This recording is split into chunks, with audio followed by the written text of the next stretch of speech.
এবার শিয়ালের আতঙ্ক নদিয়ায়। দিন হোক বা রাত, শিয়ালের আক্রমণের শিকার এলাকাবাসী।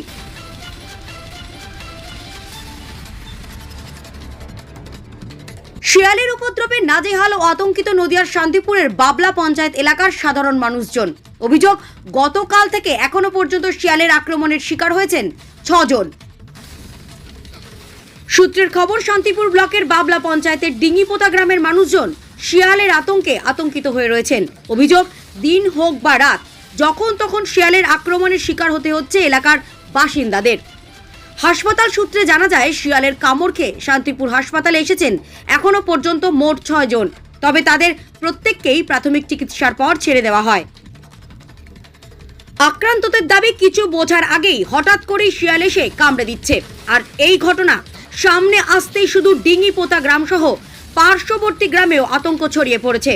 এই খবর জানাজানি হতেই খবর যায় বন দপ্তরে। খবর পেতেই এলাকার পরিদর্শনে আসেন বন দপ্তরের কর্মীরা। বন দপ্তর সূত্রে খবর, শিয়াল ধরতে ডিঙ্গিপোতা গ্রামে পাতা হয়েছে খাঁচা।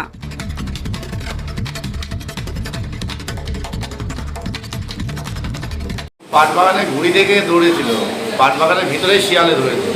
ধরার পর শিয়ালের সঙ্গে যাই কুস্তাকুস্তি করে কামড়ে দিয়েছে হাতে, যে 2-1 ঘুষিও মেরেছে শিয়ালকে, মেরে দোকান থেকে পালিয়েছে। কখন ঘটেছে ঘটনা? 5:30। কবে? আজকে না কালকে বিকালবেলায় 5:30। আমার নাম ভূপেন সরকার, বাড়ি দক্ষিণ কাশপাড়া ডিঙ্গিপোতা ফুটবল খেলা। ওখান থেকে হেঁটে হেঁটে আসছিলাম পাট বাগানের মধ্যে, হেঁটে হেঁটে আসতে গিয়ে হট করে আমার সামনে চলে গেছে শিয়ালটা। আমি শিয়াল বুঝতে পারিনি, আমি ভাবছি না কী হবে কে জানে। তারপরে আসতে দেখি আমার কামড়ানো শুরু হয়েছে। এবার আমি মারলাম ওকে, মারি পাড়া ফেলে দিয়েছি। আমি দৌড় মারতে মানে পালাতে পারছি না তো, পাট বাগান তো বেঁধে বেঁধে যাচ্ছি। এবার কোনো রকম মেরে ওকে ফেলে দিয়ে দৌড়াই চলে গেছি।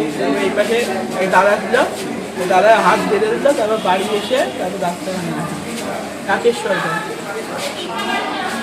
5:30 নাগাদ উনি জমি দেখতে গেছিল।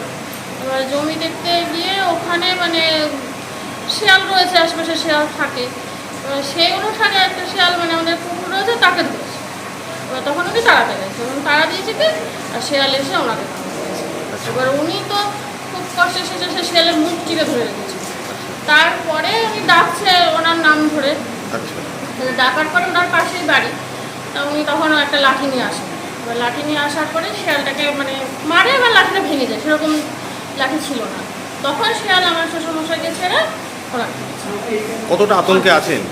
আতঙ্কে তো অনেক, মানে প্রচুর আতঙ্কে রয়েছে। মানে বাড়িতে ছোট বাচ্চা রয়েছে, পাড়াতে আরও বাচ্চা কাছে রয়েছে, সবাই খেলাধুলা করে, ওখানে খেলার মাঠ রয়েছে। এরকম যদি লোকালয়ের মধ্যে ঢুকে যায় শিয়াল, তাহলে তো খুবই আতঙ্কে। কোন জায়গাকার ঘটনা, কোথায় ঘটেছে? এটা হচ্ছে ডিঙ্গিপোতা দক্ষিণ কাশপাড়া। আচ্ছা, আমার নাম সুস্মিতা মণ্ডল ঘোষ।